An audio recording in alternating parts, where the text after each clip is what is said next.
Year 1, Stats and Mechanics, Chapter 10, Forces and Motion. Now it's really important with mechanics that you do clear force diagrams. So I'm going to look at example 1 now.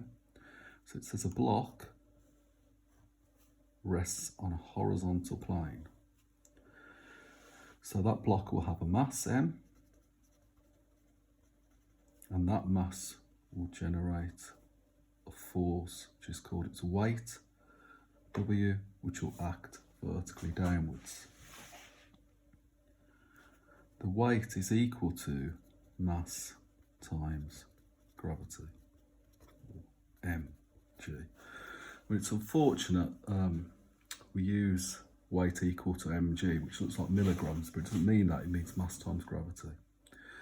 Now, Newton's first law states that an object will be at rest if it was at rest, or it will continue at constant speed unless a resultant force acts upon it. And the directional acceleration will be the direction of the resultant force if it were to accelerate.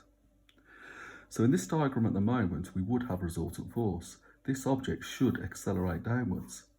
The reason it doesn't is because the table exerts an equal and opposite force called the normal reaction.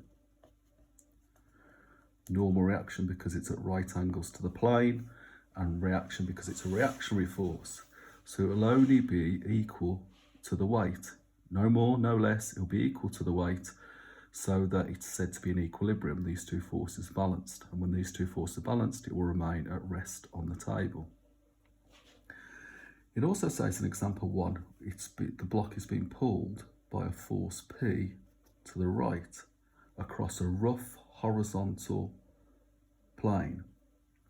So the roughness in this plane creates a frictional force, and again a frictional force is a reactionary force. It reacts to the force P, and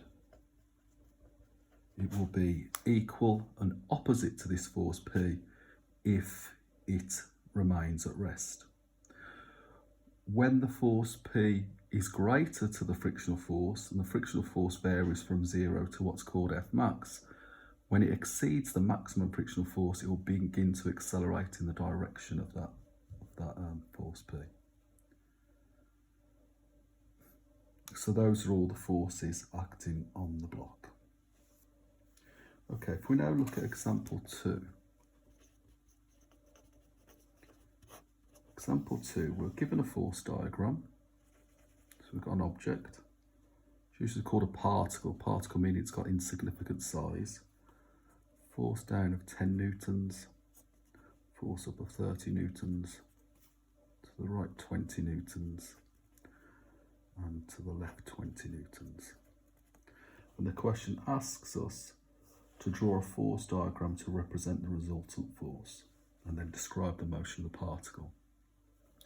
Well, we can see horizontally it's an equilibrium. These two forces are simply going to balance, so it's going to remain at rest there. There's going to be no movement there, unless it was moving in the first place, which will remain at constant speed, but we'll assume it wasn't.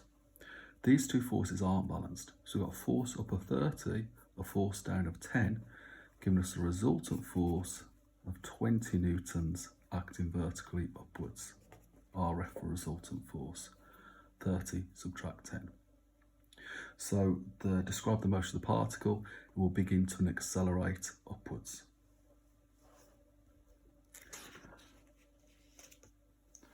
Okay, those are the only two examples in the first part of this chapter. So if you happen to go now at exercise 10A.